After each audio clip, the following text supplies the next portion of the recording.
Hello everybody, it's Yashar here, back again with another video. And in this video, I'm going to talk about 3 stocks that are at their 52 weeks low or close to their 52 weeks low. I will discuss whether these stocks represent a good buying opportunity or not. Between these 3, one of them is a Canadian company and the other 2 are 2 European-based companies.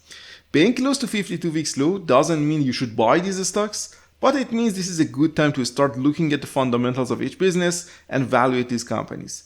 I want to go through financials of some of these companies and share my perspective on these stocks with you.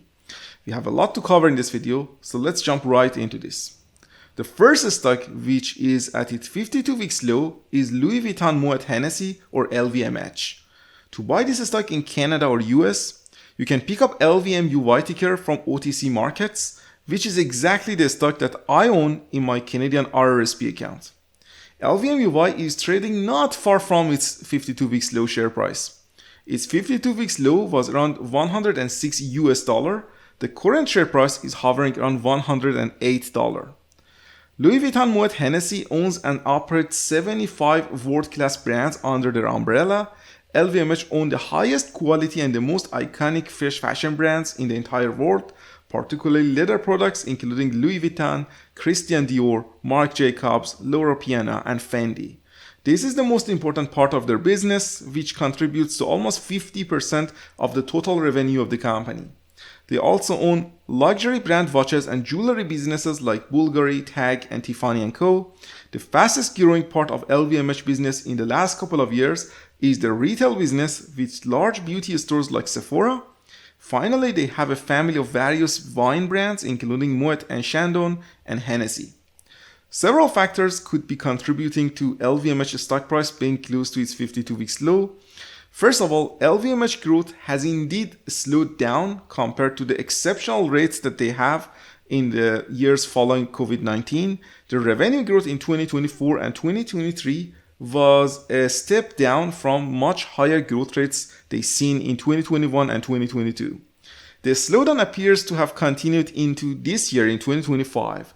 Even it turned into a decline in revenue as LVMH reported a -3% organic revenue decline in the first quarter of this year. Most business groups saw a decrease as well, including the key fashion and leather goods division of the business. So why this happened?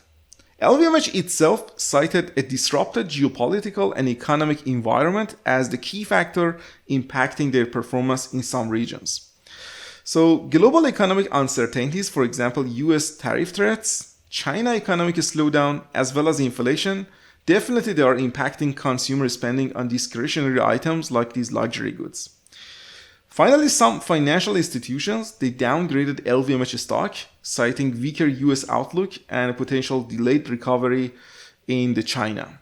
These types of downgrades can influence investor sentiment heavily, and that's what we can use to buy quality businesses at a cheap price. Obviously, things are not going super well for LVMH, and there are some serious risks with the business growth in the short term at least. However, as a long-term investor, I don't see the moat of the company going anywhere. LVMH owns super high-end luxury brands like Louis Vuitton itself and more accessible luxury brands like Dior, Fendi. It's potentially a tough stock to be in, at least in the short term, but long term I think the business will reaccelerate growth on the other side of these geopolitical and financial environment uncertainties that we have.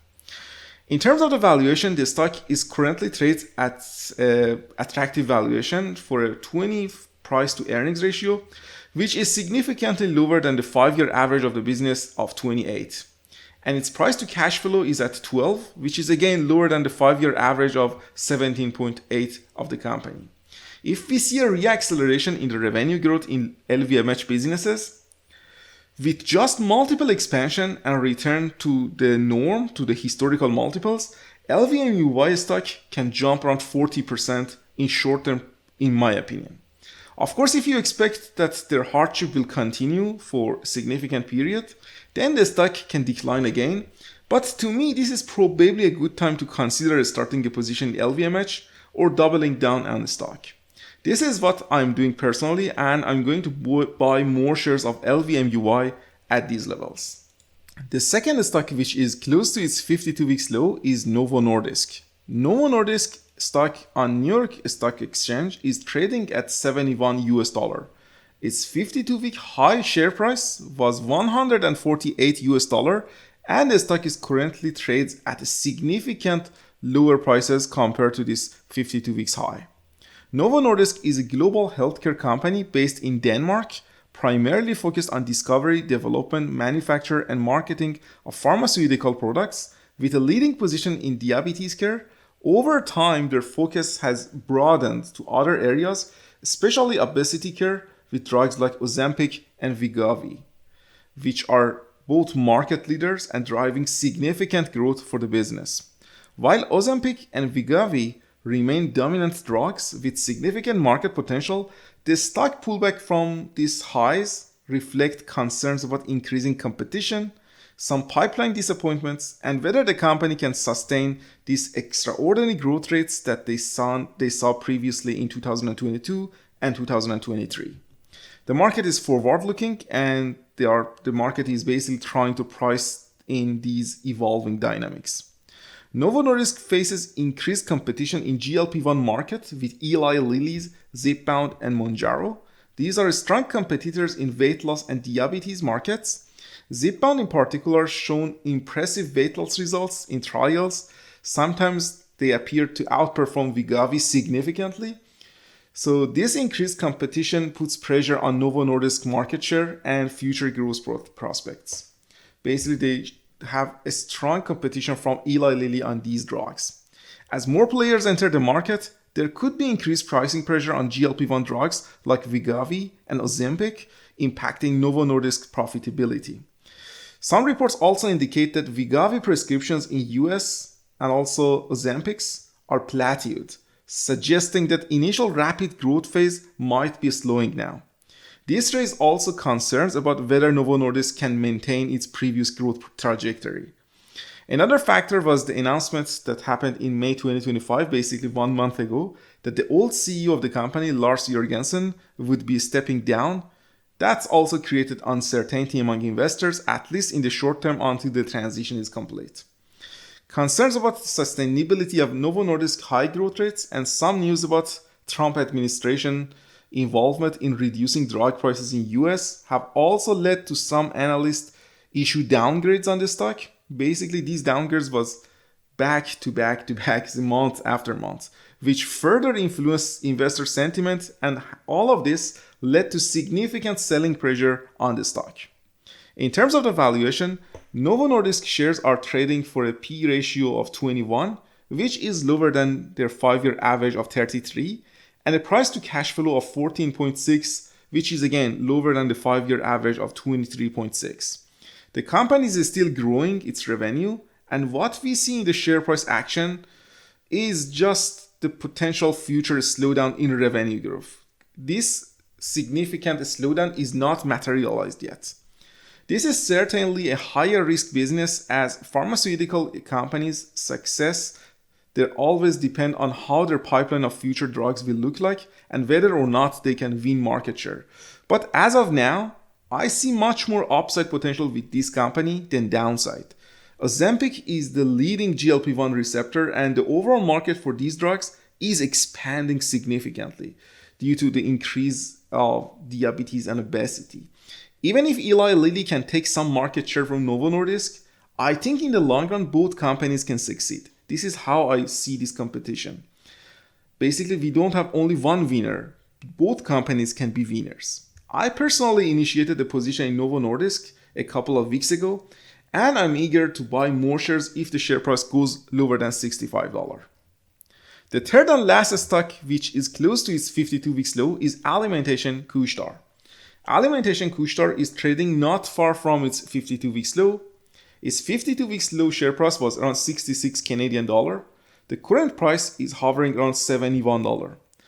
I talked about Alimentation Couche-Tard business in the past, but in summary, they are a global convenience store operator, primarily known through Circle K and Couche-Tard brands.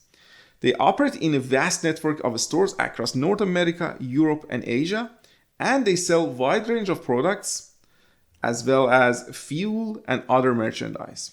The company has grown significantly through both organic expansion and strategic acquisitions in the past, and it is one of the best managed companies here in Canada.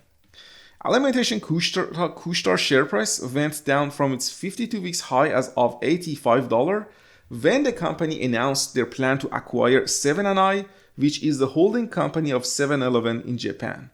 The reaction from investors happened due to a combination of larger scale of the acquisition, potential integration challenges, concerns about overpaying, antitrust risks, and the potential impact of all of this on Couche-Tard financials.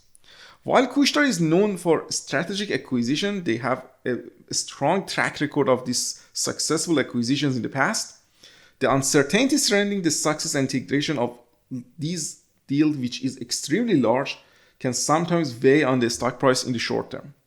The acquisition of Seven & I would be a very large undertaking for Alimentation Couche-Tard, the largest in their history. Integrating such a massive and diverse business comes with inherent significant risks related to the execution, cultural differences, and achieving the anticipated synergies. Naturally, there are a lot of complexities involved in such a large acquisition deal. The price tag being discussed is around $47 billion, which is substantial as the market cap of Alimentation Couche-Tard itself is only 67 billion Canadian dollar. Some investors might worry that Couche-Tard can overpay for Seven & I, which is basically negatively impact the return on investment and it would be a potential issue for the Couche-Tard balance sheet in the short to medium term. To add to the complexity of the deal, let's talk about financing this transaction. To finance such a large acquisition, Couche-Tard definitely need to take on a significant amount of debt or issue new shares. Both of these options are not favorable to existing shareholders in the short to medium term, so shareholders are not happy with this. Some investors might prefer Couche-Tard to also focus on smaller and more familiar acquisitions, where basically their track record is strong, rather than having this deal which will transform the whole basically business. Another concern is antitrust issues. Both Couche-Tard and 7-Eleven have significant presence in United States convenience store market, and based on that, there are some potential antitrust issues. Divesting a large number of stores to satisfy regulators can reduce the attractiveness and potential synergies of the deal. And Seven & I themselves, they pointed to these significant antitrust problems. They basically mentioned that if the deal goes through, we probably will have antitrust issues. And that's one of the main factors that Seven & I management team is not really happy with Couche-Tard offer. In summary, when a company announces such a large acquisition, it comes with complexity and uncertainties, and investors don't like any of this. That's why the stock is down from its all-time high share price. In terms of the valuation, the company actually trades in line with its historical figures. Both their cash flow and price to earnings ratios are basically similar to its 5-year average, so it seems the stock is not in a significant dip compared to the previous companies I analyzed here. But I think this is a great business which trades at a fair price right now. I have a significant position in Couche-Tard, and I'm not actively looking to buy more shares here, but if you don't own Couche-Tard in the past, I think this is probably a good time to consider adding Couche-Tard to your portfolio. In terms of the deal and what will happen at the end, I predict that the deal will not go through, mostly because of the antitrust concerns. But even if the deal goes through, I think Couche-Tard, with the track record that the management team have in these large acquisitions, they will be successful. So what happens doesn't impact my decision that much, but my prediction is that the deal will not go through. There you are, guys. I hope you enjoyed the video and my coverage of 3 stocks at their 52 weeks low. If you enjoyed the video, make sure to subscribe to see similar videos. Remember that this video was not a financial advice for you to buy, hold, or sell these stocks. This was just my personal opinion. You should always do your own research before making any financial decision. Thank you for watching, and I see you guys in the next video. Farewell.